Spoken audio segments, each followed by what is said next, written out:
You're a formulator extraordinaire. I mean, you've worked with so many companies.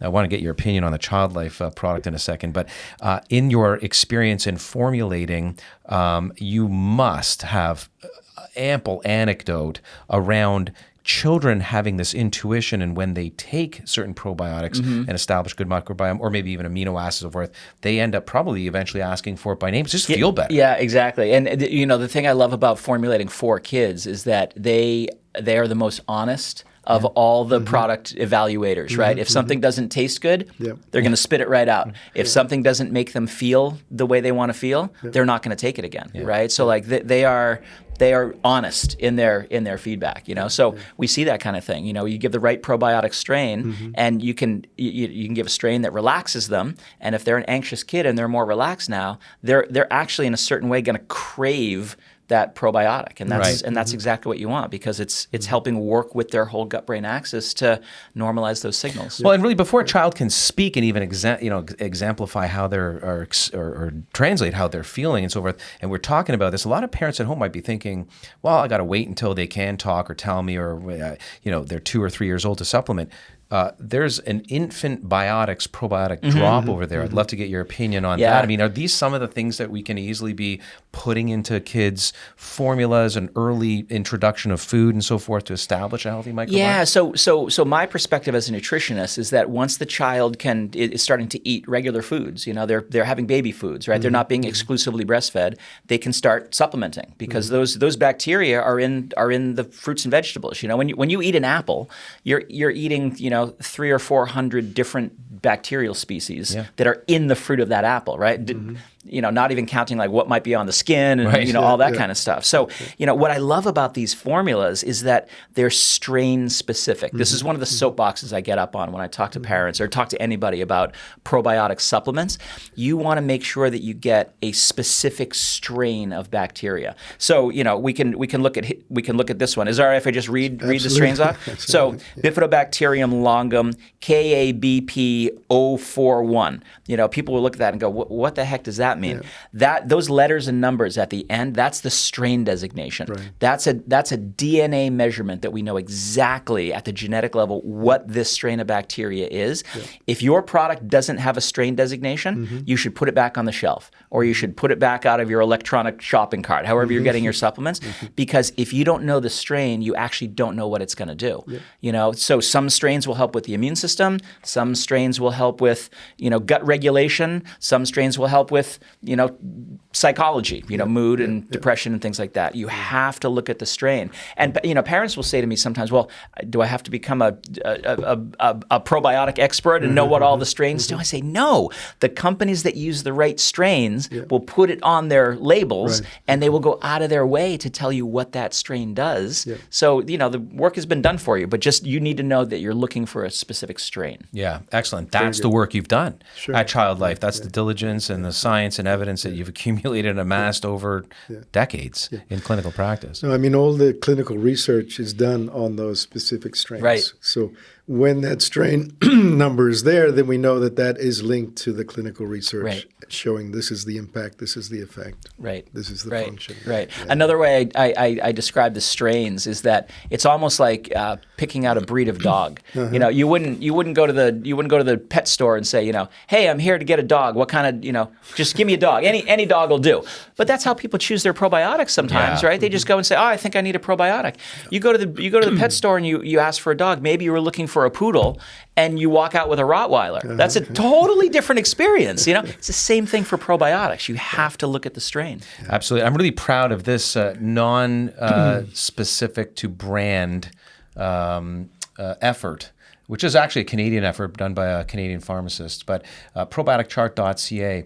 What you can do is, select by age. For example, go over here to pediatric health, and what you're going to see is the probiotic strain. Love it. And then all of the applications, as well as the dose form, as well as the indications. Right. So, and this is where Child Life by strain and species would be, for the infant probiotic drops listed by what action these things, these probiotic species are having. Right. And what you're seeing a lot of eczema, atopic dermatitis, right? That, how in the world could a skin condition be related to what's happening in the gut? Well, that's what we're talking about. The signals, those inflammatory signals produced by the gut are expressed on the skin. It's a reflection of what's going on internally. Exactly. And I've seen so many examples of, kids especially who have these, painful, itchy, red, scaly skin conditions just completely resolve when you take care of what's happening at the level of the gut. Exactly. Including acne. Would you like to talk about that? Right. Yeah. So any of these systemic sorts of things, right? I talk, most of my research is in the psychology area, right? Mood state, but acne, wrinkles, redness, skin tone, eczema, like we just talked about. The skin is just a reflection of what's happening at the gut. There's even, we talked about the gut-brain axis and the gut-immune axis. There's also a gut-skin axis. Yeah, totally. Right. Totally. Yeah. So as we sort of wrap, some of the, and we have some questions, by the way, on social media, but some of the key considerations around the psychonutrition area of discussion for young parents and maybe parents with school-age children to consider. Is there a checklist? By the way, we forgot to ask you about any clinically relevant testing that parents might be wanting to put on their radar, like stool analyses, for example, that might help. So I, in our lab, we measure microbiome all the time, right? It's part of the normal clinical trials that we do. And you can go out on the internet and you can find, a dozen different companies now that will send you a kit, and you can take a stool sample and send it back, and they'll tell you what your microbiome is. The problem with that right now is that it's almost like dropping the phone book. People might not remember what a phone book is, but a big book with lots of numbers and lots of information in it. And a lot of times the result you get back from a microbiome analysis, you don't know what to do with it. It's too much information. You get all this info and you're like, oh, okay, is this good? Is this bad? So what I really recommend is, if you just do the things that we've talked about, get your fermented foods, eat more whole foods, eat fewer processed foods, get your polyphenols, eat your rainbow. That's the nuts and bolts of what we need to do. And then see how that is affecting your child's behavior and their mood and their resilience and their immune system and all that kind of stuff. And then if you need to go to another level, then you can work with a professional who can actually help you interpret what those numbers mean and measure it over time. Yeah. No, I think it's great advice. I mean, clinically, for me, over the years, and it's really that lab, it was the first in that sort of space to start doing this, 20, 25 years ago. And has evolved into it's now where they have what they call a CDSA, comprehensive digestive stool analysis. So you're not just looking at the microbiome, but you're looking at how all those different foods are being metabolized and digested and broken down. So clinically, I find that really helpful as well, to look at both sides, microbiome and the digestion. Right. Then you have the sort of bigger picture. So, Genova is the lab that I've been using for that for many years. It's a great profile. And they identify markers called eosinophil protein X, EPX, and calprotectin, which is actually more and more in the studies around. This is almost diagnosable to IBD, but nonetheless, these are inflammatory markers that break down the barrier to what we were calling gut brain, and you got leaky gut, you got leaky brain. So I love that one as well. Sure. No, so really, if we just sort of summarize, go back to the beginning, right? It's happening in utero. That's where the microbiome is starting. The birth is obviously a huge component in terms of how it's going to develop from there. The mother, her diet, breastfeeding, nursing is another huge part of that involvement.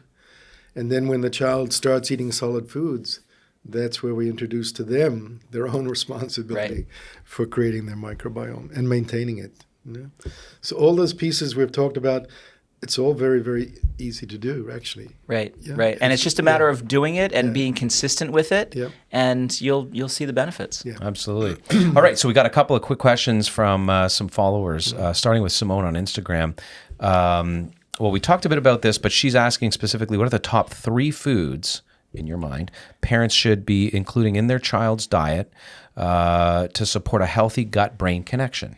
Yeah. So Your top 3 favorites. Yeah, well, we've talked about the 3 categories, right? The fermented foods, the fibers, and the polyphenols or flavonoids. So yeah, get bright colors, more vegetables, and some kind of fermented something, right? Whether that's a yogurt or a kombucha or something like that. Those are the ones to go for.